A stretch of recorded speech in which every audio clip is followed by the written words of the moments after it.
आप सर हमारे देश में 10 लाख संगठन बनाए जाते हैं दलितों के, और बहुत सारी पार्टियां भी हैं। ये सत्ता में कैसे आएंगे या सिर्फ पार्टी बनाकर रह जाएंगे?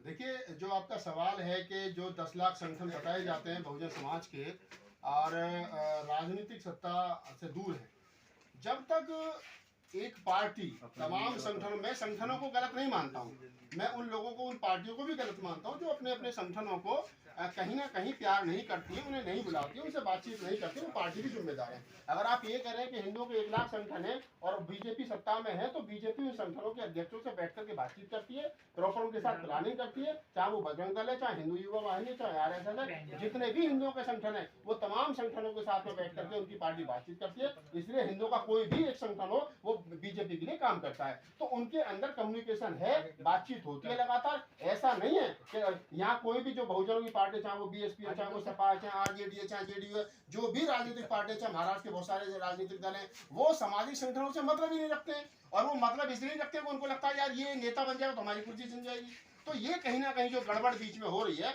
इसके लिए सामाजिक जो आंदोलन करने वाले लोग, जो संगठन है, वो जिम्मेदार नहीं। मैं समझता हूँ राजनीतिक पार्टी को बड़ा दिल दिखाना चाहिए और उनको तमाम लोगों को साथ में लेकर के चलना चाहिए, और अगर वो चलेंगे तो उसके रिजल्ट पॉजिटिव आएंगे।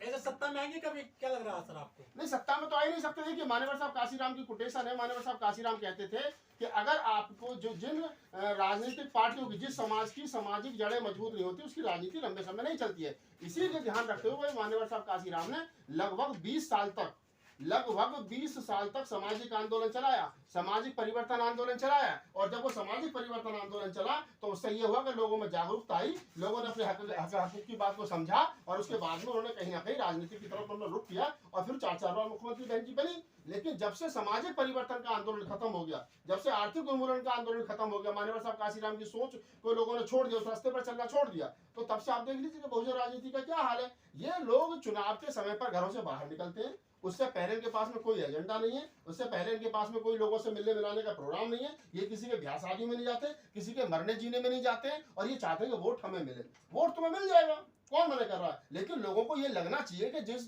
जिस पार्टी को मैं वोट दे रहा हूं वो मेरा नेता है, वो मेरा नेता है, और वो मुझे प्यार करता है, मेरे दुख में, मेरे सुख में, मेरी मुसीबत में मेरे साथ खड़ा है, मेरी बहन बेटियों को बलात्कार हुआ तो मेरे लिए लड़ रहा है, मेरे घरों में आग लगाई तो मेरे लिए लड़ रहा है। उसको लगना चाहिए, उसको अपनापन लगना चाहिए। वो जो अपनापन वाली बात है वो कहीं ना कहीं टूटी है, वो विश्वास टूटा है, और उसी का नुकसान कहीं ना कहीं समाज को, राजनीतिक दलों को उठाना पड़ रहा है। लोग कहते हैं कि दलितों के 10 लाख संगठन है, ये मिशन नहीं, कुछ कमीशन चला रहे हैं। ये मैं बिल्कुल इस बात को भी स्वीकार करता हूं कि जो लोग ये कहते हैं कि ये जो 10 लाख संगठन है ये मिशन नहीं कमीशन चला रहे हैं, तो ये सच्चाई है और ये तय है। इसको आप समझ लीजिए कि जो लोग बेचारे सुबह से शाम तक उन्होंने ऐसे 10 लाख नहीं 40 लाख संगठन मिल जाएंगे। इनके पास में ऐसे संगठन है कि जिनके पास में एक विजिटिंग कार्ड है, उस पर एक नाम है, जो नाम है उसका उस पर लिखा होता है राहुल नागपाल, गली नंबर 5 राष्ट्रीय अध्यक्ष, और उसको गली नंबर 5 में 5 आदमी जानते नहीं है। तो ऐसे जो संगठन है कि जिनको नाम राष्ट्रीय अध्यक्ष राहुल नागपाल, राष्ट्रीय अध्यक्ष मिलंदर गौतम, राष्ट्रीय अध्यक्ष पुनीत गौतम, राष्ट्रीय अध्यक्ष ओमदेव जी, राष्ट्रीय अध्यक्ष क्या नाम है, बहुत सारे लोग, शंभू कुमार सिंह, ये जितने राष्ट्रीय अध्यक्ष घूम रहे हैं गली नंबर 5 और जानते हैं इनको 5 लोग नहीं है।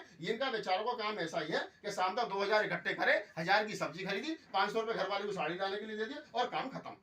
तो इनका मिशन से कोई मतलब नहीं है, ये कमीशन है ईमानदारी से। और कुछ बड़े लेवल पर भी यही काम कर रहे हैं, मैं नाम नहीं लेना चाह रहा किसी का। कोई कहता है कि मुसलमानों को क्या, जैसे हिंदू कह रहे हैं कि मुसलमानों को पाकिस्तान भेजो, तो हिंदू खुश हो जाते हैं कि साहब बहुत अच्छा है, हम मुसलमान पाकिस्तान चले जाएंगे, तो ये सामने भेजो जो क्या नाम है अली साहब की कोठी, इसमें मेरा कब्जा हो जाएगा। ऐसे हमारे वाले लोग भी कर रहे हैं कि ब्राह्मणों को विदेश भेजो, तो वो भी सोचते हैं सामने जो मिश्रा जी की कोठी है इस पर अपना कब्जा हो जाएगा। सबको पता ना तो मुसलमान पाकिस्तान जा रहे, ना ब्राह्मण क्या नाम यूरेशिया जा रहा। ये सब खुश करने वाले संगठन चल रहे हैं, और इसी को लेकर के लोग अपने अपने घर, अपने अपने संगठन चला रहे हैं, अपनी अपनी राजनीतिक पार्टियां चला रहे हैं, अपनी अपनी राजनीतिक रोटी सेक रहे हैं। इससे ये किसको धोखा दे रहे हैं, बाबा साहब को या फिर अपने समाज को? ये अपने आप को धोखा दे रहे हैं, ये समाज को धोखा दे रहे हैं। इन विचारों को ये पता नहीं है ये क्या कर रहे हैं, क्यों कर रहे हैं, किसके दबाव में कर रहे हैं, किसके बहकावे में कर रहे हैं, इन्हें कुछ पता ही नहीं है। इनको ये पता है कि कहीं से एक लिफाफा आता है